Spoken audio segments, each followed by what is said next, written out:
Baker Mayfield and the Browns. These two have been connected since they both played at Texas Tech. Baker Mayfield spoke on what has made Mahomes so successful so quickly.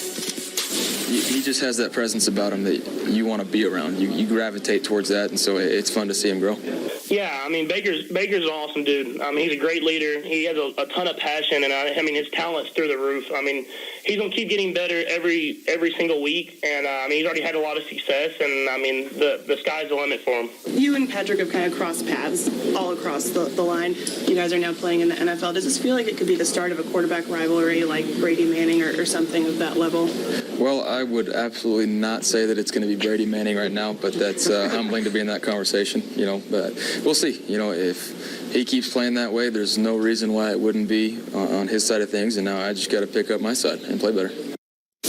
Definitely not there yet, but CeCe, which quarterback would you rather build around, Patrick Mahomes or Baker Mayfield? This is very, very difficult. I believe both of them are not your typical traditional NFL quarterbacks. You have one playing for a franchise who doesn't currently have a coach, and then one of the coaches who I respect as an offensive mind, Andy Reid. So if I have a son and he's a quarterback, where would I rather him? Be in Cleveland with a owner that in 6 years has had 5 different coaches, 3 or 4 different general managers. Like, it's the system around it. Right now, I got to say Andy Reid with Patty Mahomes. I got to go with Patty Mahomes because where he is. Like, I got to trust Andy Reid has done this before. Cleveland has messed this up before. So I believe in both of their talent. I believe both of them have the intangible things as far as leadership, meaning they can lead grown men. I believe that they're very, very special. But Patty Mahomes, I'm seeing him do it. I'm seeing him do it. I'm seeing him making plays. I'm seeing him making throws. I'm not projecting anymore. I'm just projecting with Baker Mayfield because he hadn't been supported, and he is at least 1 year behind developmental of Patty Mahomes, at least. He's a year behind developmentally, even though he's actually older as far as like on the calendar. Baker Mayfield hosted Pat Mahomes, and when Pat Mahomes was visiting Texas Tech, they then obviously played each other once when Baker was at Oklahoma, and that game was bananas, and I'll show you that game in a minute. But to me, it's not a hard question. And it's not because I don't like Baker. I think Baker's going to be a stud. But as C put it, Pat Mahomes is a stud right now. Pat Mahomes, you could have any name opposite Pat Mahomes right now and ask me that question. Who would you rather build around, Pat Mahomes or pick any player in football? And I would take Patrick Mahomes. Through 8 games this year, he's on pace for 52 touchdowns and 5,000 yards. Now, is he in the best situation a young quarterback can be in? Absolutely. Not just because of Andy Reid, but because of the embarrassment of riches of weapons he has. Absolutely. And so he is in a perfect situation. But there have been other quarterbacks, young quarterbacks, maybe not this year, but in the past, in equally as advantageous situations, and nobody's done what Pat Mahomes has done. And he's not doing it against the Cardinals and the Niners every week. He's done it on the road against tough opponents. So the other reason is I do think what your first football experiences are, those circumstances you can't control, I think they have a big impact on what your trajectory is. I think if they have any impact whatsoever, for Pat Mahomes, it's been all positive, and for Baker Mayfield, it's been a lot more tumultuous. Look what they did for Patty Mahomes after he started one game. The guys in front of him, Alex Smith, they traded him out of the building. Nice and good. So there's no distraction. People don't know they started one game last year, week 17. There's a smooth transition. He's got the leading rusher in the NFL as a tailback. He's got an up-and-coming star receiver in Tyreek Hill. And then he's got Kelsey, arguably the 1, 2, or 3 best tight end in football. Oh, that's not enough. We're going to go out and get Sammy Watkins for him. So it's just hard for me. I've been cheering for Baker. I think Baker is a stud. I thought he was going to be a stud when I saw him devour Ohio State in Ohio Stadium. But what Patty Mahomes has working for him, I know you have to be supported in the NFL. And the support that he has around him right now is leading to him having this special season. What can Baker do moving forward now with a new coach or interim coach? What can he do now for the remainder of the season moving forward? Survive.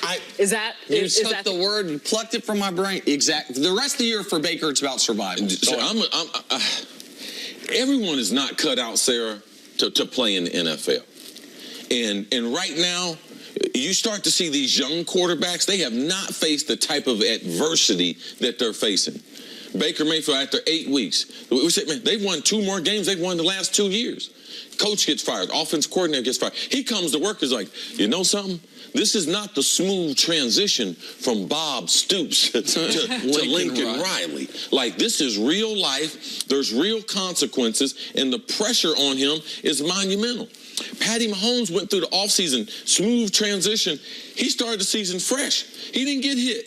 If Baker needs to survive this season, not get some of the football knocked out of him, so when he does come back with this new coach, with this new setup, that he is ready and his mind is fresh and ready to be a star in this league. And talk about for Baker not only having a coaching change, but having it go from where the head coach, we saw it on Hard Knocks, and we know Hugh's history, where the head coach is going to be an offensive-minded, quarterback-friendly, focus on you guy. Todd Haley, focus on you. They're both out the building. Now we got wire-rimmed glasses, Greg Williams, cut off the head and the body will die. Like, he's focused on the defense. Like, so Baker went from having all this attention in a positive way to having a lot less attention. And so the one way it works in his advantage is this. For a number 1 pick, who I actually think has played well this year, but the numbers are obviously not pretty, nobody's blaming any of this on him.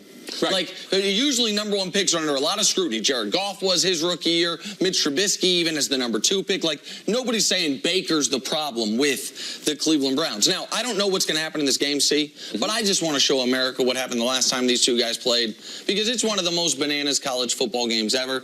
Texas Tech, Oklahoma. All right, that's the score up top, 66-59. I don't know if you see that. My guy Patty Mahomes threw the ball 88 times for 734 yards in a football game. Baker only had to throw it 36 times to put up 545. Baker threw for 7 touchdowns. Patty Mahomes threw for 5 touchdowns. It was one of the craziest college football games ever. Baker throws for 7 touchdowns. He's got Lincoln Riley calling plays for him, who's probably better than whoever's going to be calling plays for him this weekend. And I know his wide receiving core definitely had more speed and depth than the Browns, what they have right now. So Baker trying to go back to Oklahoma. He's making a lot of money there, too. I was like, you got to take a pay cut. It's about a wash. Number 1 overall pick versus What can the Browns do to upset the Chiefs? Oh, pray. They ain't going to win this game. No, this is what's got to happen. And this is real. This is not make-believe. Their defense has been playing an unbelievable level at the Cleveland Browns. They've been turning the ball over at a record-breaking pace. But their offense, the Browns, hadn't taken advantage of. They need to be able to create 4 turnovers, and they need to be able to score 3 touchdowns off those turnovers. Nick, we talked this morning about the turnovers. This is insane. The Browns have created 22 turnovers this year, the most in football by a wide margin. They have scored 34 points off those 22 turnovers. That's embarrassing. Like, that is, when C says they got to create 4, they're averaging 3 a game. So I'm giving people real things. Real things can happen. Create 1 more turnover, and the offense do something with it when you get the ball. Survive and pray. Survive and pray. That's what I'm taking. Coming up, can the Chargers pull out a crucial road win in Seattle? That's next on First Things First. You guys remember that song? Say something. I'm giving up on